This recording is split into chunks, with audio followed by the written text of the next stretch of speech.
Yep. Welcome to the Eglinton West Pop-Up Podcast. Old Heads Talking Ball edition.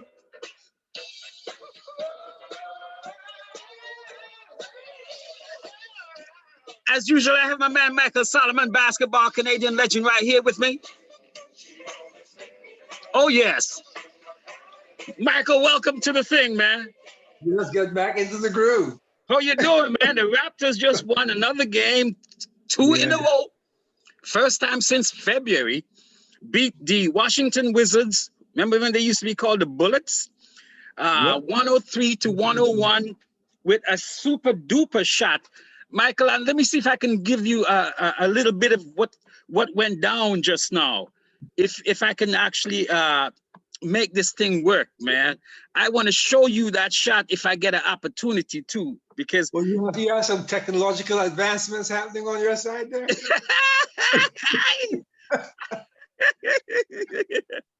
I'm hoping so, man, but the shit ain't working. I'm telling you, the shit is not working right now. We might get to that later on, Michael, but a buzzer beating by Gary Trent Jr. Raptors were down 101 to down by 2. Yeah, down by 2, and he got the ball with seconds left, did a behind the back thing and took a 3 Hail Mary, baby, and it went in. You know what? It wasn't so much of a Hail Mary. No, it wasn't. It was very controlled. You're right. And he checked the clock, and he had that countdown. He went into his groove. Oh man, he stuck it. That was big time. Toronto needed that. Oh, absolutely. He did an excellent job with that one, man. An excellent job, Michael. And let me see if I can share that with you right now, man. All right. Trent, 2 seconds. Trent.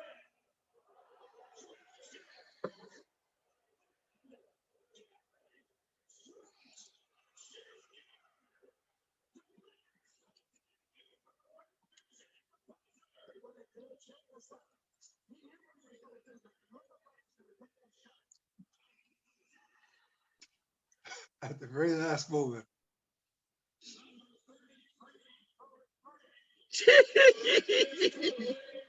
Yeah, that's nice.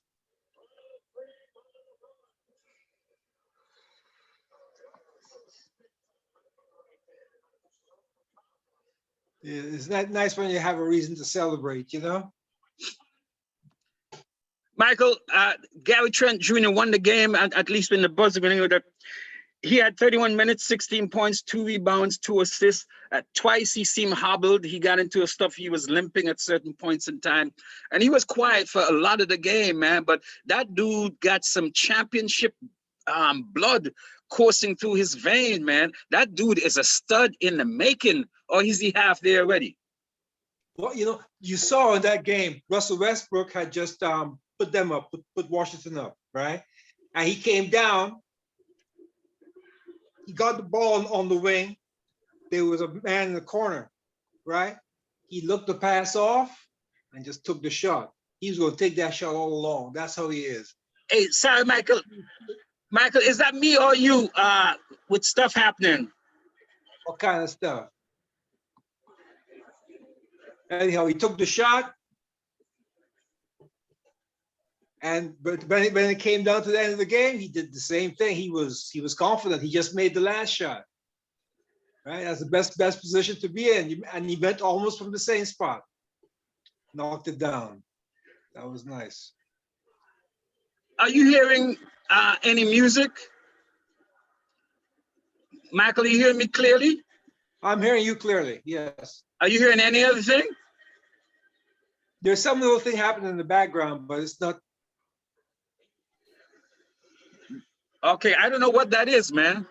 That might be the piece you ran just now. Maybe its audio is on or something.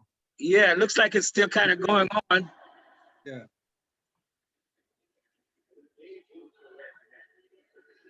Yeah, I'm hearing it more now.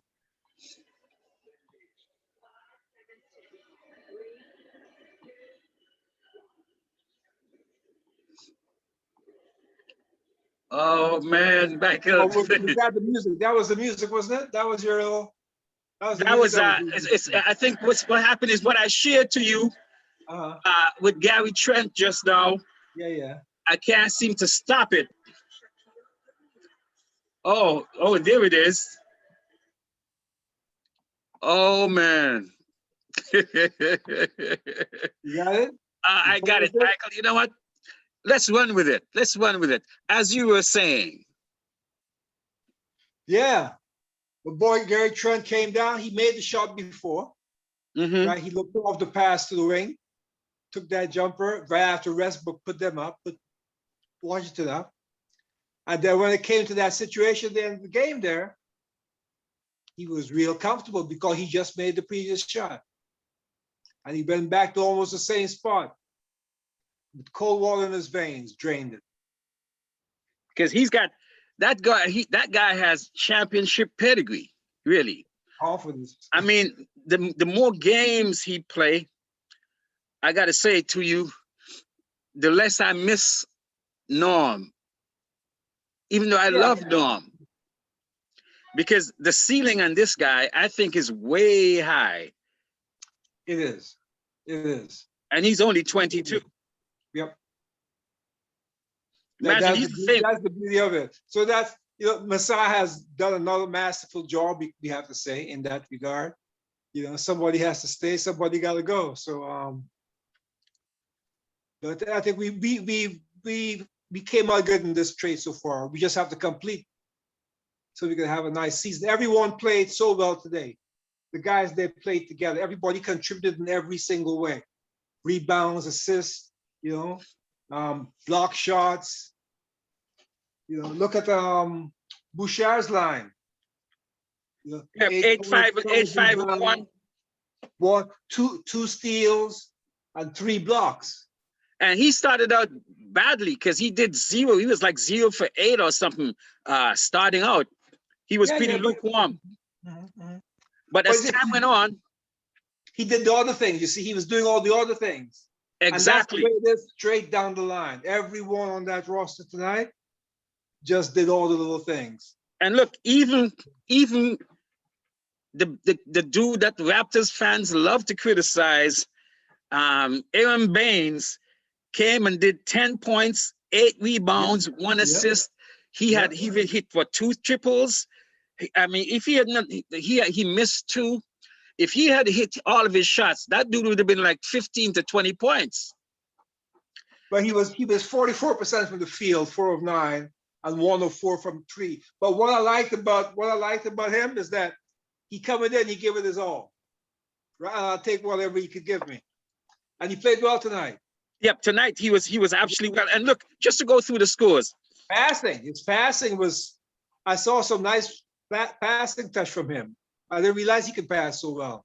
I saw a lot of things from this team here tonight.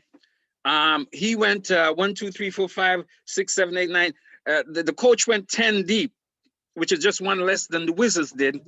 Siakam, 22 points, 5 rebounds, 3 assists. Trent, 16, 2 on 2. Bembry, 15 points, 7 rebounds, 5 assists. That's Bembry who started. I was surprised, Michael, that they didn't start Flynn, but the coach said in his post-game interview that he didn't know that Beal wasn't going to play, and he didn't want to throw Malachi Flynn into the Lions den with both Beal and Westbrook. Well, that's understandable. But Malachi Flynn, this is a real nice opportunity for him. You can see, he has a real grip. He has an edge to him. 16 points. 16 points. 16 points, 6 rebounds, and 4 assists. Yes.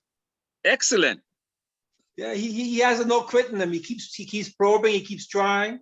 He don't give up, man. I like his attitude. What we've been saying, which the coach has corroborated. Did you hear me say that? What we've been saying that the coach has corroborated recently, that they've been telling him to shoot, like shoot the ball. When you get open, shoot. Get more aggressive. You've shown us that you can do. You got some defense. Now we want to see your cojones. And more, the more games he plays, this is why I'm so excited about the rest of the season, Michael, is because there's so many players that the more games they play, the more I'm seeing their incremental development right in front of our eyes, which makes me not be so pissed off about Masai not making move. Every time I hear anybody sign a center like Henson just signed a 10-day deal with the Knicks. Every time a center signed with a team on a 10-day or whatever, Michael, I am like, what the fuck is Masai doing? Why can't we get some good centers, good stuff? Hey man, we're gonna have to do it what we got. But the thing is, we have such a great defensive team, you know, and that's the only way we're gonna have to win. Like it's like old-fashioned basketball kind of thing, you know.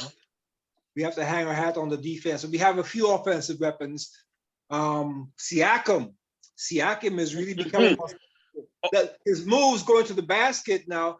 There's not so much staccato to it, you know. He's very fluid, and the defense doesn't have time to really react and load up on him. But he's been real effective. We still have a problem. I agree with you, Michael, but we still have a problem when I look at the score in per quarter. Again, we started out where we lost the first quarter 28-19. The second and third, we were right there, just a point away, winning and losing, winning both by a point. But then in the fourth quarter, we outranked them 28-15. Yeah. Our defense went up. There were like 5-6 minutes at one point in the fourth that Washington didn't score. Westbrook didn't score for a long time there. That's the whole fourth quarter, really, right? Did. So again, this lackadaisical start, right? Where we still seem to be able to want to take that time and get down before we get up. You know what I mean? It's like the Vermilion Room back in the day in Buffalo. I don't remember WBLK where they were saying the Vermilion Room where you got to get up to get down, going up all them big ass stairs, right, to get to the party spot. Why? I don't know, Michael. I mean, that and the 3-pointers, we were giving away. We're still giving away 3-pointers. We were just lucky that they went cold after a while, because we keep on starting out slow, dig a hole and try to catch up. We still keep on giving up the threes, which means that a good 3-pointing team is going to kill us. I mean, mind you, tonight, I didn't know most of these guys playing for the Wizards. Did you? No, well, they're almost in the same boat that we're in, really, when it comes to availability. You know, I didn't know a lot of those guys, but they played well. They played well. Any given Sunday, you know what I mean? It's the NBA. When I spoke to you earlier today, when I was on the road, that's when we were down by 16, you said? And I said, oh shit, the game is done. I kind of wrote it off myself at the same time, tell the truth, Michael. But they showed me some extra grit here tonight. And I guess to give the coach, because he was trying, of course, as usual, a lot of combinations, right? A lot of combinations. I mean, he didn't go as deep, but Flynn got some play. We see what he can do. Baines got some play. He seen when Watanabe came out there. Stanley Johnson was pretty good defensively. I wish that brother would get a little bit of offense. I don't know if they should tie him up and have people slap him so that he can respond. Well, he didn't take a shot, but he did other things, right? He didn't take a shot. Didn't attempt a shot. He got 12 minutes tonight. 3 rebounds, 2 assists, 1 steal, 1 block. That's a lot of work in 12 minutes. Yes. You know, so everybody contributed. I like what's happening. So, Michael, of course, you know, Raptors fandom, we're very fickle at times. Where as soon as anything goes all right, we want to fire somebody. We want to trade somebody. We want to tank. We want to try to get the first pick in the draft. You know what I mean? What is the Raptors doing right, Michael? Are they trying to make it into the 11th now still? We play the Lakers and then Chicago. We're one behind Chicago. Are we trying to get into at least the play-in, which is 7 to 10? or are we trying to make it to the 6th? Like, what are we trying? Are we tanking? Are we trying to get into the draft? No. We're not tanking. We are playing. We are playing to win. Tanking is that would be a real coward's way out of this thing, man. That would be real. I would be very disappointed. But from what I'm seeing, what I'm seeing happening here, we're gonna play, and we're gonna play deep. We're gonna be playing hard, man. It's gonna be hard to beat us. But they can't do this kind of shit they did tonight. They had to stop that.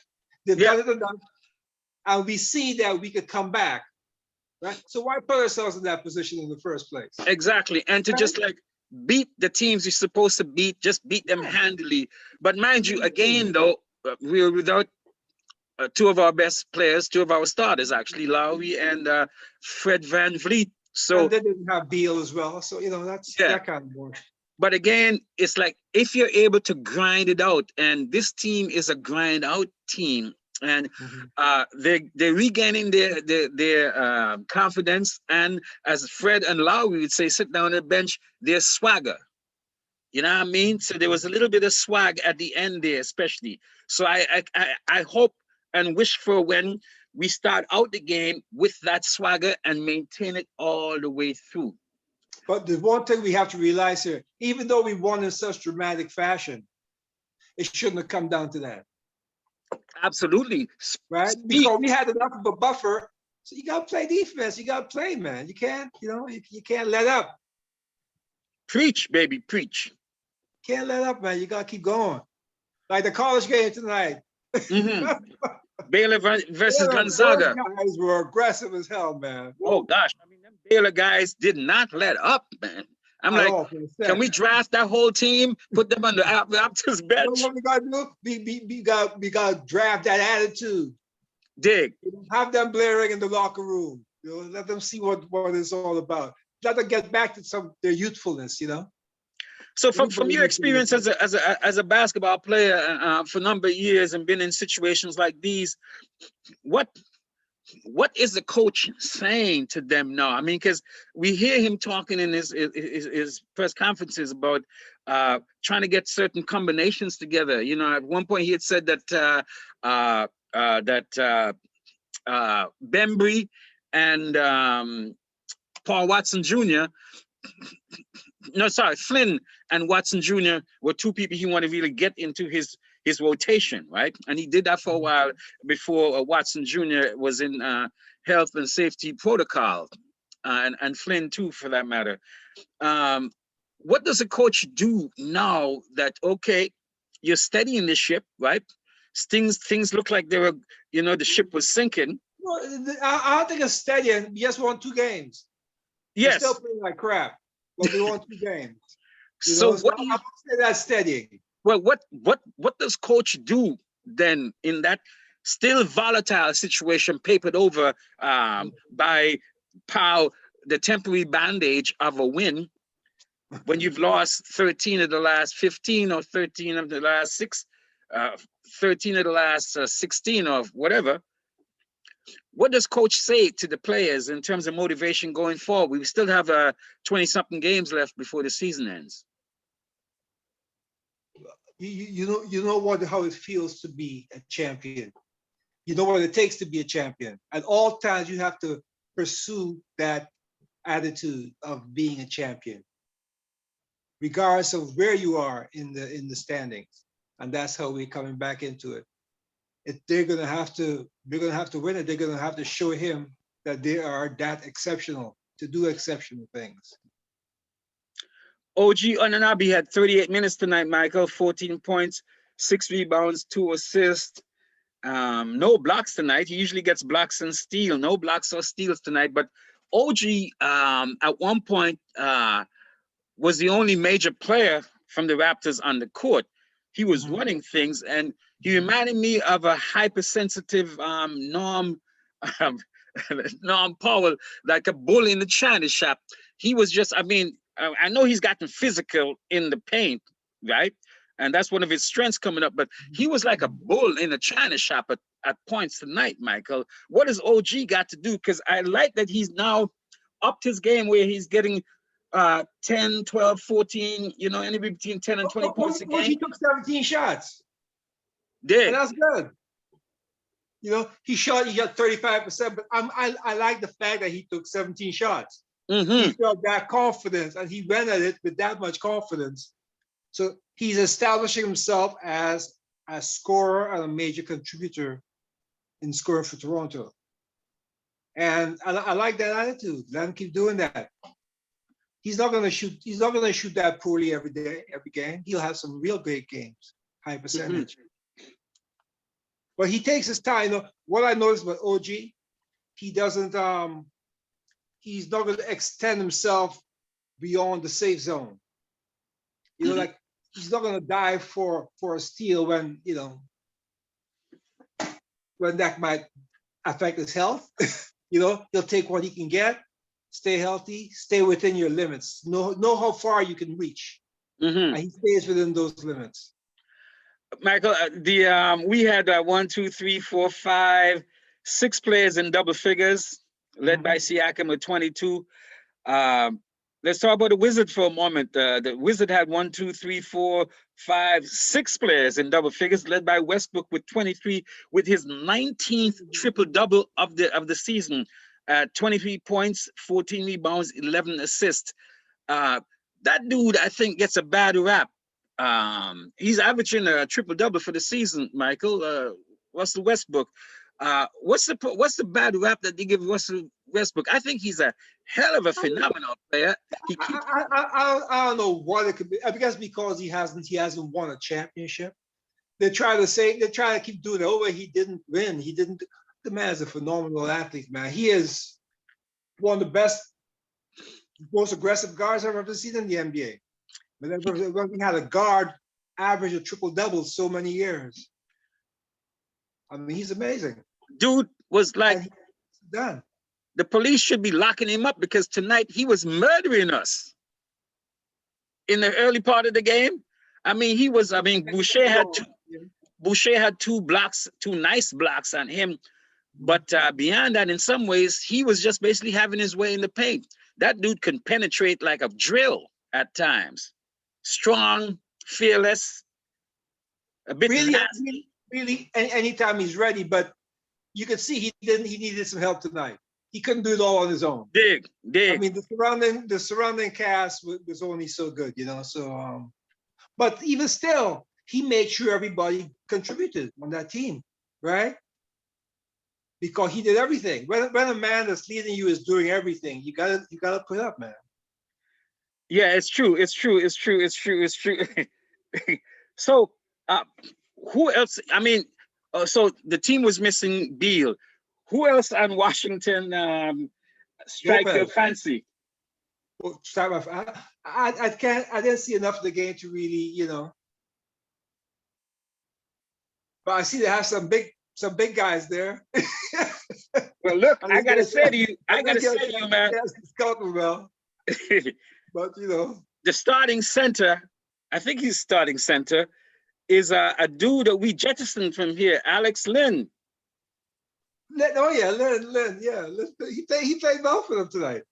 He had presence inside. He had like 10 points and 8 rebounds, which I thought which is like maybe all of the points and rebounds he had his entire tenure as a Raptor. So he started for them tonight. Did he ever start for the Raptors? I think he did once or twice, you know. But tonight, Michael, was his game, man. I mean, he must be playing this James Brown tune, because we could use Lynn now. We could use Lynn, but Lynn was playing his favorite James Brown tune. But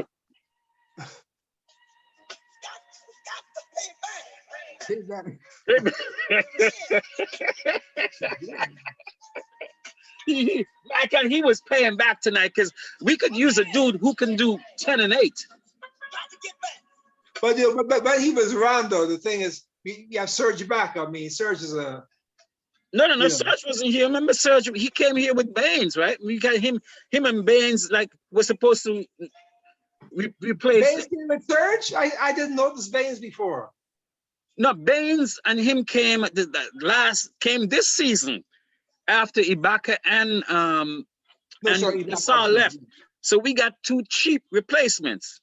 Mhm, mhm. I didn't even recognize the dude, man.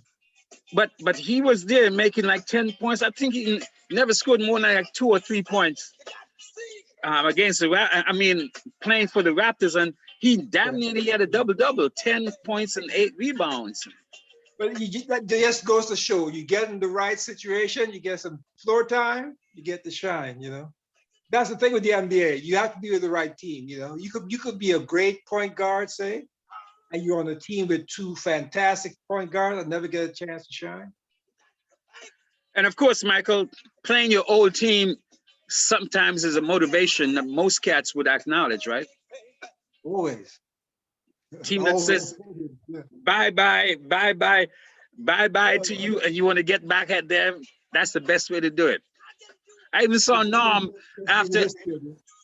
I even saw Norm Powell after a dunk, a steal and a dunk against Portland the other night.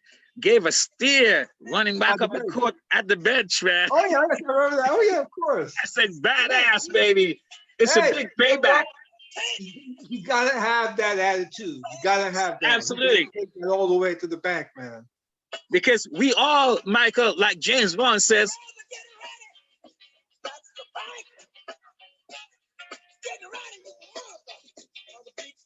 the big payback. Get ready for the big payback. What's the Michael, big payback? we miss commentating on the Previous absolute game. thrashing of the Golden State Warriors, where we beat them by 53 points. Where all kind of records were done. 46 points, the highest ever in a quarter. Gary Trent Jr. had a plus 54, second biggest ever in the NBA. Yeah. That's right. That's right. Clifton had 16 points. Going on.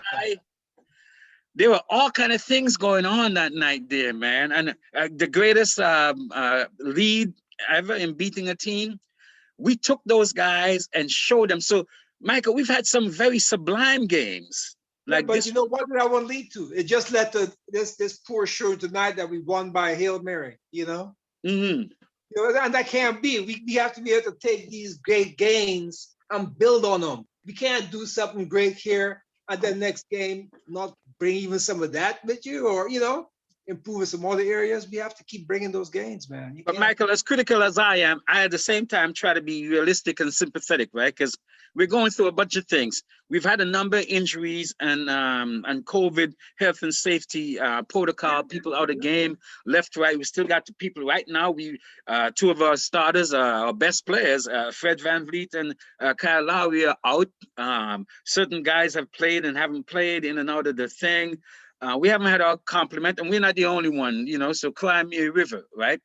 But at the same time, those guys to be out to stay out for a good Kyle and VanVleet, they could stay out for a good 10 games. Dick, really. to see what we got with the others. Because the way these young guys are playing now, where the benches play now, they got to play. And Flynn has a nice edge to him. I want to see what these guys could bring. You have to give them that opportunity now. Absolutely, right? because you have to give them an opportunity, and you got to coach your ass off. So I like what's going on too, because every opportunity, every disappointment is a blessing. So the disappointment of the hurt by these players out is an opportunity for a lot of other players to get a shine in the spotlight, to see what we have, to see at the very least in terms of next year, what do we need? And I mean, I'm still a little anxious, tell you the truth, about getting a center. As I say, every time somebody signs a center, I go batshit crazy. You know what I mean? But again, I realize that it's not about a center. No. It's not about a center. It's about, we can get a center. We'll get a center. You know what I mean? Eventually. But where are we going this year anyway? So we get the center. And we get to like 7, 8, we get into playoff, get knocked out in the first or second round. You know what? I tell you, it don't matter when you get knocked out. It matters that you play the best you can. And if you can take it all the way you go, as a player, you know that there's that chance. Everybody else could be on COVID protocol coming down the road there. You know, you never know what's going to happen. So you got to keep giving it your all, because you don't know what situation you're going to be in. So you have to play so that you could maximize whatever advantage you have at any time. And I'm telling you, I am seeing an incremental improvement in the play of Aaron Baines, our center that takes a lot of our center of criticism. Let's say you can call him. But I've been seeing, I don't know if it's the usage or the times of usage or his own confidence is coming up. Or he's getting more acclimatized because he's been here for a little while. He had a baby. They had to move. All of the stuff we can say that might be on his mind. Because if he played like he did tonight and the last couple of games and give us 10-8, You I know would what? take that. Oh, I'll take that anytime, but it depends on what he does against the opposing center. Like there wasn't no real formidable center against in the last couple of days, you know what I mean? But he is recognized as one of the strongest dudes in the NBA. I don't know if you know that, right? So when he can take a hit, and when you run into him, you feel it. So even though he's the kind of guy that it's good to have him playing minutes on a back-to-back against the same team because the center is going to be all beat up after the first game. He could be leading into the second game. But yeah, he's a bruiser. That's what he's known for. Because look, you remember that play tonight when Westbrook threw the ball off of his face and got it back. And they had a big joke. And Michael, I would have been on the bench saying, call the medics, take me back to the locker room and fix me up. I mean, and Baines was like he flinched and just was kind of laughing too. His nose was still intact, probably been off his head. I don't know what it went off of, but yeah. So we're playing the Lakers next tomorrow night on a back-to-back. The Lakers. Easy game. Yeah, they're without LeBron James, and they're without Anthony Davis and a few other people. Yeah. They just signed. It could be an easy game. They signed Andre Drummond, and he can't play for a while. He's not going to be on the floor for a while, though.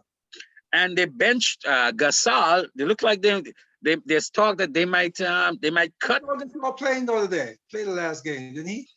I didn't see the game. No, I don't know. He played the last game, but I mean, Gasol can't do too many things on the floor right now, I think we got the best and the last of him, actually. I think the Raptors got the best and the last of him, really. And they should have just jettisoned him and put some money into Serge, because Serge, I think, has got another 2 years at least, really. Or more, man. Or more. Yeah, exactly. Yeah. I won't put a limit on where Serge can go right now, to tell you the truth. Because he's got that 3-pointer too that can. He's just. He has developed over the years, to become a fantastic 3-point shooter.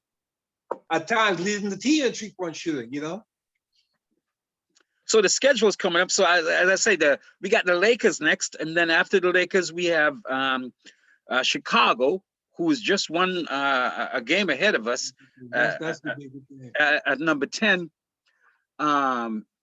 So how are you feeling then about the Raptors? Because we talked about the fact that at some points, the Raptors, the way they were playing and their attitude took us back to those days of dread when we were relying on Chris Childs to rescue us, or Geronimo Moon, or Mike James, you know what I'm saying? Joey Graham, please save us. You know what I mean? We've been through all kinds of things. I mean, Benoit. How many times did we sign Oliver Miller? You know what I mean? Dude, so what has this game and the last couple of games, and I mean, these 2 wins in particular, and going back to that very sublime win against the Denver Nuggets, which I thought was so pristine.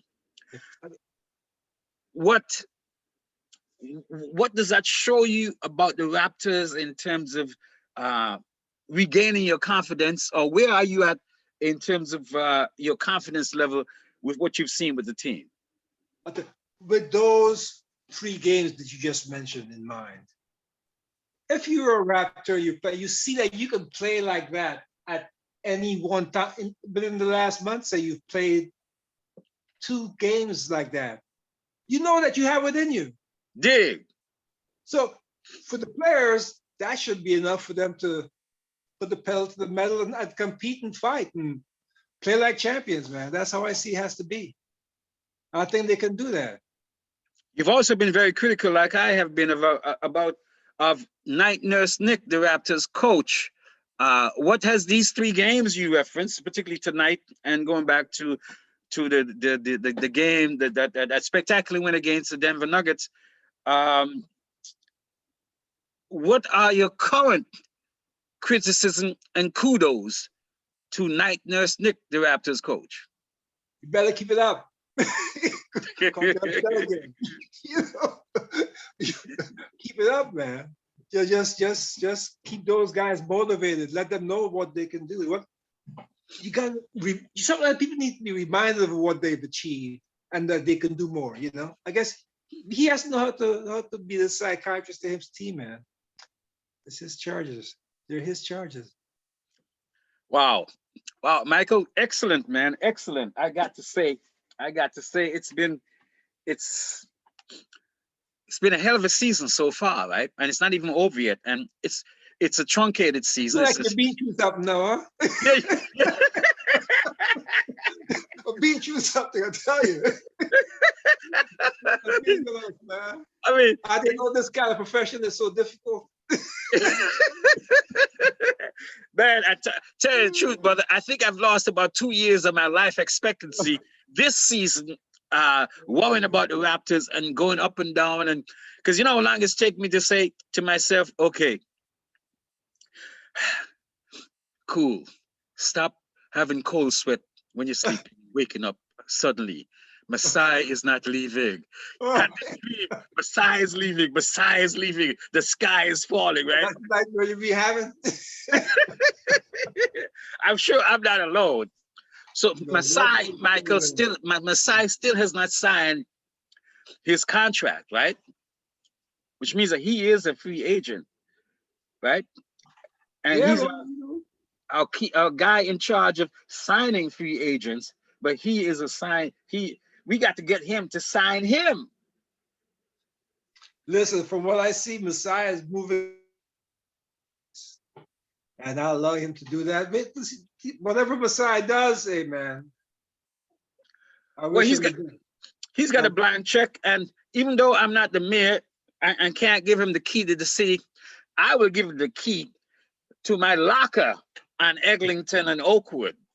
You know what I mean? So at the very least, Messiah will have a key to my locker at Eglinton and Oakwood. You know, that's some good promotion there. Revitalize the neighborhood. I'm telling you. Yeah. Boy, I'm telling you, man. So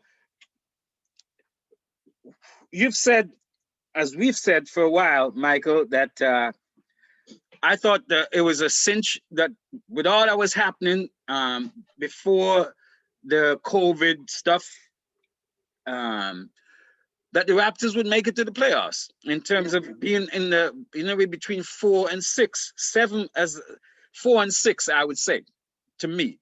So it's been disappointing to me, and in a way that they haven't done that, and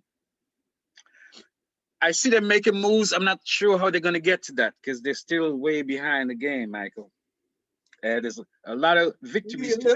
They need a they need a Serge Ibaka kind of dude, man. I don't know who that could be. Yeah, because who's on the market? So you're going to most people. I'm telling you, Henson signed a 10-day. DeMarcus Cousins signed a 10-day with the Clippers. The Clippers, okay. Mm-hmm. I mean, all kind of 10 days are happening out there now. So we're getting down to 6 degrees of desperation. Mm-hmm. We haven't signed any ourselves yet, though. So yeah, that's what I'm saying. We're 6 degrees away. It's cold, Michael. It's cold. Other teams are heating up, and we're still here out in the cold. You know, I have to believe Basa has something in his up his hat, man. There's something up his hat. I have to depend on him. He's brought me my first championship. I got to depend on him, you know. I'll give him that trust. I give him that trust to come and give me some more. Yeah. It's true, because I'll give an example of that. I've been watching some of the Raptors 905 G League team, and there's a dude, Elise Johnson, who's been scoring up double-doubles all over the place, right? 6'10", power forward, would be center. the Nets just signed him to a second 10-day contract. They just renewed his 10-day, the Brooklyn Nets. Which G League team is he on? The Raptors 905. And they don't is there a right sign him? Really? Elise Okay. Johnson. But again, though, I watched him because they had to choose between, remember they bought the dude Hall up for 10 day and didn't renew him. And then Yeah. after that, they went for Ellenson. Yeah, the big guy. Taller and is more of a 3-point specialist. So I've watched Johnson, and I mean, he's formidable, but I don't think that's formidable. You know what I mean? Because again, our Jones is up for any big man, anybody who's 6'10". No, I wouldn't say Joe's up for the big man. Like I said, like a Serge Ibaka kind of dude of consequence, or somebody who can come in and really, like a JaVale McGee. He played tonight. He's with Denver now, right? Mm-hmm. JaVale? Yes. Oh man. But because of the vilification of Baines, right? I think our floor has gone down to anybody who can do better than Baines, which is like more than 3 points and 2 rebounds a game in 10 minutes. You know, Baines. Let's get to Baines. How many minutes did Baines play tonight? I ain't got that right at hand. I mean, I know his score. He can play those, but he didn't play that many minutes. He played maybe 17, 20 something minutes, maybe. Yeah, it wasn't that many. It wasn't that many minutes, but So, he was very He efficient. did good production for that time. You know, if you could keep him doing that, that's good production for that time. Oh yes. So again, it's how he's used, and I guess the coach. 20 minutes? Yeah. How many minutes? That's the kind of center I see him to be. You know, somebody who can come and give you those kind of times. 16, 16 to 20 minutes kind of thing, Yes. So again, is it that then the coach is learning himself how to appropriately use Baines, because he didn't start. Yeah, well, yeah, let's hope that's all happening. That's And he was the second off of the bench, because Flynn came off the bench first, and then Baines, and then I think the time off the bench really it depends on situation on the floor, really. yes, Yeah. But of course, I mean, hey, Different positions too. who did the Wizards have that could match up against Baines though? So if you're saying like Lopez. Pardon? Lopez. Dick. Oh yeah, Lopez. He got hurt too, right? He's hurt. Look, he is the lesser of the two Lopez's, meaning that dude is almost retired but don't know it. No, he gotta go beat up on some more Mascots. Yeah, get some exercise.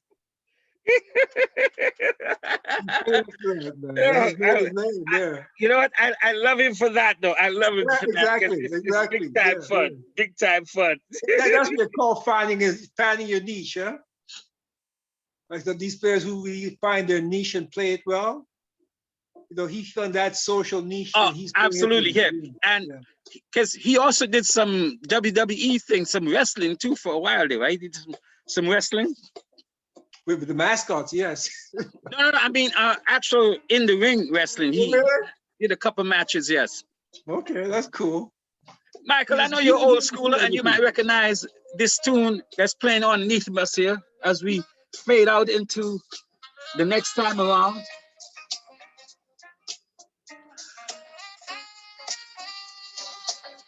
Got to give it up to Grover Washington, Mr. Magic, which is what we hope that the Raptors will get in their next game. They're playing a back-to-back tomorrow night, Tuesday night, against the Los Angeles Lakers, and after that, they face Chicago. On the way to getting further. My apparatus just flipped off the stage. Man. All right. Don't you flip out. Don't you flip, though. No, I'm good. I can't flip Wilson and Geraldine, but don't flip out. This has been the Eglinton West Pop-Up Podcast, featuring old heads talking basketball. My trusted left-hand man with me all the time. We move like we're moving down the aisle together, arms in arms, like soldiers in arms in the basketball army. Trying to influence the basketball gods and the basketball podcast. my man, basketball legend, Canadian-wise and internationally, Michael Solomon. Michael, tell us what you're up to with your Solomon Studios, boo. I've got a brand new design out. New design, new fashion just came out. You go to solomonartstudio.com or on Instagram at Solomon Art Studio. Lots of nice fashion waiting for you. Wow. Hey, hey. Absolutely, man. Absolutely, Michael. I'm just waiting on my last little thing to come up here. What's the address so people can get it to? Or what's your www dot whatever? SolomonArtstudio.com. All right. Because when you get there, I know you're going to say like me and Luther Vandross, never too much. Never too much, baby. Michael Solomon, want to thank you so much. This has been the Eglinton West Papa Podcast, Old Heads Talking Basketball Edition. I'm Clifton Joseph. See you next time. All right, bud. Peace. All the time.